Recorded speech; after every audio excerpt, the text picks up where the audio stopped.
喺現今嘅修行同身心靈嘅圈子入邊咧，有一種非常普遍嘅現象咧，就係好多人將全部嘅精力啦，都擺喺修心啦。佢哋花好多嘅時間去打坐啦，去冥想啦，甚至去上一啲嘅成長課程。咁甚至咧係試圖用大腦去睇破放下，但係咧就忽略咗咧係一樣致命嘅物理現實。如果你嘅身體係好差嘅，你個氣血係阻塞嘅，咁你會導致咧成日咧個頭腦咧都昏沉啦、混沌啦，你係絕對咧係冇可能擁有一個覺知嘅狀態。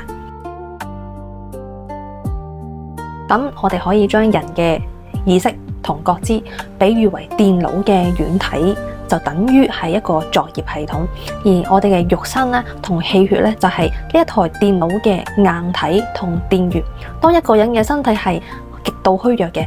就等於佢嘅硬體係夠咗，我哋嘅大腦咧攞唔到足夠嘅氣血去滋養嘅時候，喺呢一種低電量嘅狀態之下咧，大腦連維持基本嘅運作其實都非常之吃力，自然就會陷入一種昏沉啊、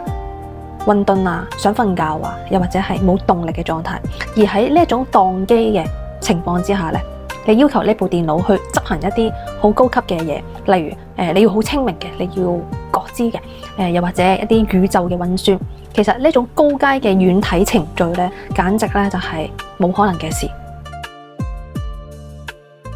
佛法咧就成日都話禪定障礙嘅時候咧，最常提到嘅兩個問題咧就係昏沉同散亂。其實呢兩者咧本質上咧都係我哋身體能量啦，我哋道家成日所講嘅命宮出現咗問題。咁昏沉咧，例如係瞌眼瞓啦、頭腦空白啦，係因為我哋嘅下盤冇力，腎氣咧係虛弱嘅，佢冇足夠嘅能量去上達我哋嘅頭部去點亮我哋嘅心神。佢於是散亂，散亂即係咧思緒混亂啦、焦慮啦，係因為身體你冇建立一個地線，佢唔接地，咁氣機就會上浮，咁我哋嘅虛火咧就會上升，導致咧大腦嘅神經系統咧一直處於一種異常放電嘅，成日喺度不停諗嘢嘅狀態。呢兩種嘅狀態之下，無論你點樣喺心入邊叫自己我要平靜啊，其實係冇用嘅，因為你嘅生理結構咧正正喺度拖冧你嘅心理狀態。呢個正正係道家內丹學嘅同太極嘅內修咧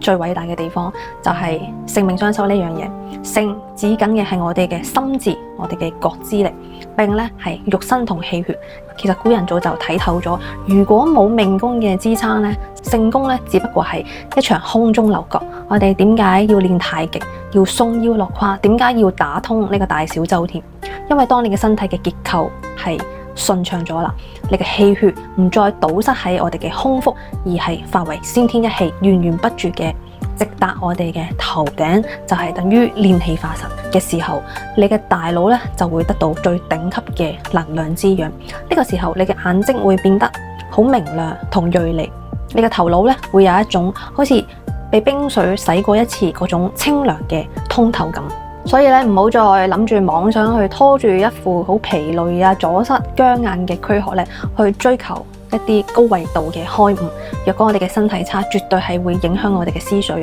如果冇強健嘅呢個肉身做容器，就冇可能有穩定嘅清明同覺知。修行咧，其實佢係一種好踏實嘅開始，將我哋嘅雙腳踩穩，將我哋嘅脊椎掹翻直，用太極將身體嘅氣血徹底打通。當你嘅身體變成一具充滿電嘅高效能量引擎嘅時候，嗰份清明同空性咧，自然係毫不費力。